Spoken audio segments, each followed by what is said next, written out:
What up, friends? I'm James, your host, and today I'm going to be reviewing the newest album by Colony House, Leave What's Lost Behind. The indie rock group from Tennessee are finally back after their excellent sophomore album, Only the Lonely, released back in 2017. Their last album really felt like a refinement of their indie rock sound for incorporating more elements of alternative rock like Arctic Monkeys, as well as experimenting with new song structures and different instrumentals. I really liked that. I also thought with Only the Lonely, they were pushing forward their storytelling style of songwriting and exploring a bit more heavy topics in general, and I really appreciated the approach there. This new album sees them experimenting in other ways, going a little bit lighter in terms of sound, but also adding some new instrumental arrangements, in addition to a new layer of intimacy as well in the lyrics. While not exactly reaching the same heights of Only the Lonely, this one does have a lot of interesting things to offer. The album starts off with a bang, with Looking for Some Light, my favorite song on the album. Immediately you can see the new sonic heights that they're reaching with these beautiful string segments supported by elegant keys and guitar passages. It's just a sight to behold, really. The vocals are in top form as usual, kind of becoming a sort of battle cry as the song progresses. The structure in general, I think, is very well done, with a sort of slower intro and accelerating middle leading into this bombastic outro portion. It's a sort of passion-filled plea for acceptance and understanding. I also adore how all the instruments collide in that final chorus. It's such a defining moment of the track. Leave What's Lost Behind is also a very strong song, with a very driving synth line and more serious vocals. The more upbeat guitar work really contrasts the tone in a nice way, and I like how the chorus has this tinge of a hopeful edge. The more spoken word angle to the vocals is also a pretty unique touch. It actually reminds me of something that maybe Ott would do or something like that. It's a bit post-punky in its delivery. This sort of delivery actually does really fit the lyrics. They're very down-to-earth about trying to find a purpose in life. It's also talking about how we have a pretty good understanding of what's bad for us, but we don't really have a good understanding of what we actually enjoy. We're just constantly trying to find those passions. Original Material is one of the quirkier songs on this album. The vocals have a fun indie pop vibe to them, along with this sort of guitar-driven beat that really backs them up. It's a pretty interesting contrast to lyrics that seem to be about social anxiety and depression, but I'm always a fan of the sort of light instrumental, dark lyrics when it's done well. The drive to be original yet also fit in is a really unique and interesting angle that the lyrics go in here and there, and I really appreciate them tackling that sort of topic. El Capitan is more akin to songs from their first album. It's fun enough, but it doesn't really stand out as much compared to some of the more dynamic songs that came previously. The lyrics comparing love to climbing a mountain like El Capitan are fun, but I don't think they're deep enough to be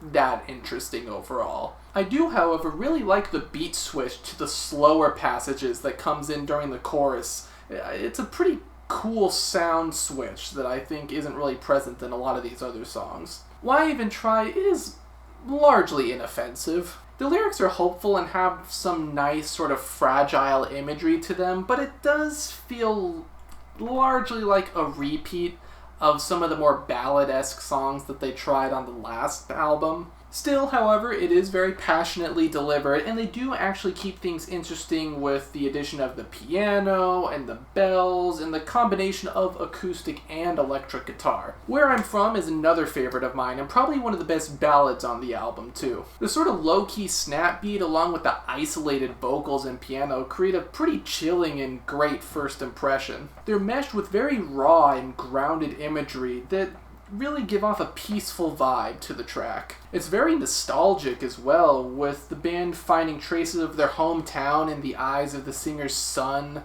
as well as other aspects of nature too. The distorted guitar solo also provides a nice contrast to the very minimalistic instrumentation otherwise. It's kind of crazy when it just comes in out of nowhere. It kind of blows you away a little bit, for as mellow of a guitar solo as it is, at least. Julia is another favorite of mine, and seemingly one of the most personal songs on the album, too. The track is essentially a love letter to the singer's wife, Julia, and I just love all the different ways he kind of expresses his admiration for her. Choosing to keep the instruments fun and elegant and kind of base the song around the acoustic guitar was a good choice, and it shows off a lot of personality about the relationship too, I think. It also has a bit of lo-fi influence in the production that really add to the sort of poetic atmosphere that this track possesses. The Hope Inside, the closing track, ends the album incredibly well. Similar to the opening track, the song is separated into segments,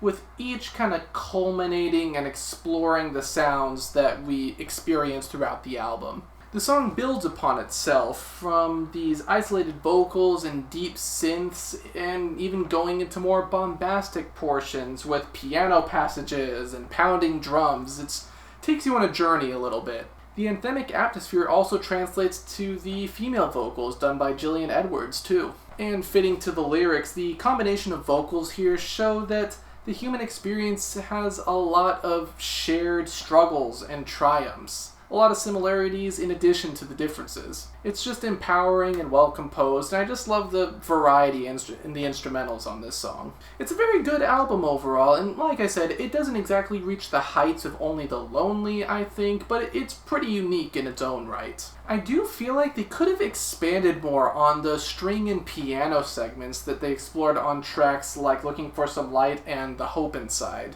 I was set up for that, with Looking for Some Light being the opening track, but I didn't get as much of those elements as I would have liked, or would have hoped for.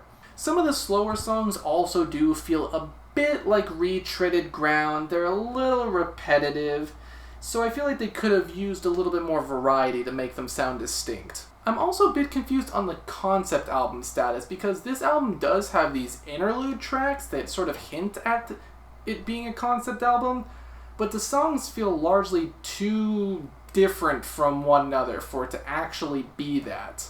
So I'm unsure on whether it's trying to be one or not, because I didn't get that impression. However, the songs on their own are largely well composed. They have nice production in the sense that it's not overly clean.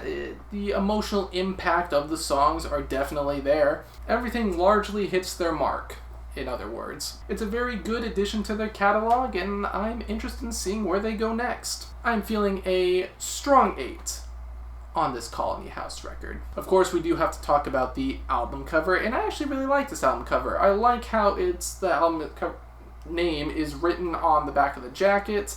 I think the sort of cream tones around it, along with the very natural landscape in the image, is very good. Very warm tones overall that I think really piece the whole cover together. I like this one a lot. It definitely fits the sound of the album, I think. But that is what I think about that. What did you think about this album? Did you guys also think it didn't reach the heights of Only the Lonely, or did you actually like this one more?